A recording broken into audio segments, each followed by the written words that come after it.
Langsung saja kita lihat informasi pertama. Inilah informasi terpopuler dalam segmen Hot News.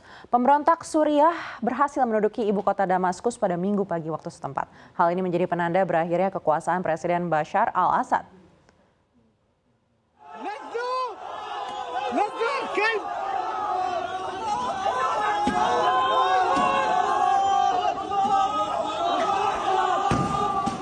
Pemberontak dilaporkan menduduki sejumlah lembaga dan situs strategis termasuk stasiun radio dan televisi yang dikuasai pemerintah Assad selama ini. Sementara itu, Presiden Assad dilaporkan telah meninggalkan Suriah menggunakan pesawat dari bandara Damaskus. Pemberontak dikabarkan sempat mengincarnya dalam operasi khusus. Kantor berita Rusia melaporkan Bashar al-Assad kini berada di Moskow, Rusia bersama keluarganya beberapa jam setelah ia meninggalkan Suriah. Sekitar 11 hari lalu, pemberontak Suriah melancarkan serangan besar dan berujung pada penggulingan Presiden Bashar al-Assad. Dalam perang tersebut, lebih dari 900 orang tewas, termasuk 138 warga sipil.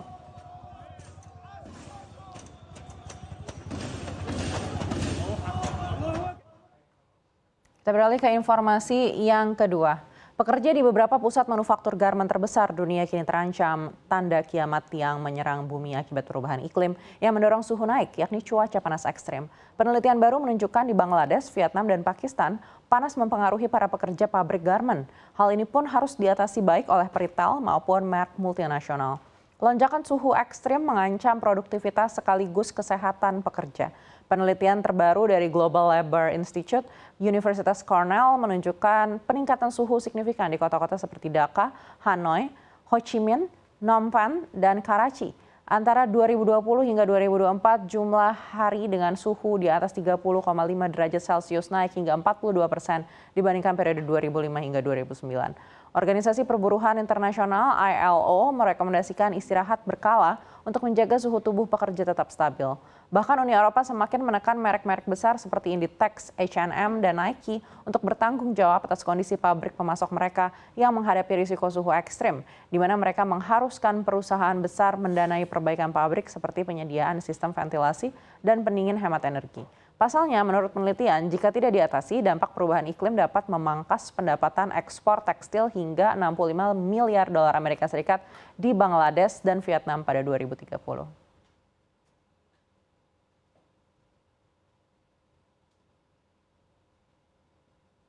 Informasi hot news selanjutnya berasal dari dalam negeri. Presiden Prabowo Subianto menandatangani Undang-Undang Nomor 151 Tahun 2024 tentang Provinsi Daerah Khusus Jakarta. Aturan ini mengubah penyebutan nama gubernur dan wakil gubernur hasil pemilihan. Seperti yang diketahui, Undang-Undang Nomor 151 merupakan perubahan atas Undang-Undang Nomor 2 Tahun 2024 yang dikeluarkan di Presiden Joko Widodo.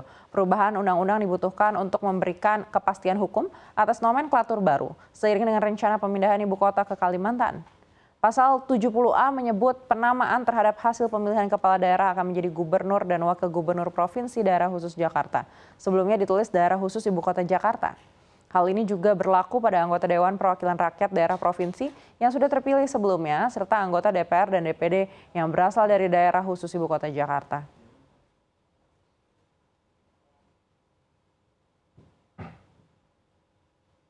Informasi hot news terakhir kembali lagi ke global. Eropa merupakan salah satu benua yang menjadi tujuan destinasi wisata favorit banyak turis dunia, termasuk turis asal Indonesia. Meski demikian, sebagian besar negara di Eropa mengharuskan turis Indonesia memiliki visa untuk memasuki wilayah mereka. Namun kabar baiknya warga Indonesia kini bisa menikmati liburan ke 4 negara Eropa tanpa repot mengurus visa. Negara pertama adalah Azerbaijan yang menawarkan visa on arrival selama 30 hari untuk eksplorasi budaya dan keindahan alamnya. Selanjutnya, Belarus juga bebas visa dengan syarat datang dari Bandara Internasional Minsk, memberikan masa tinggal 30 hari untuk menikmati kuliner berbahan kentang.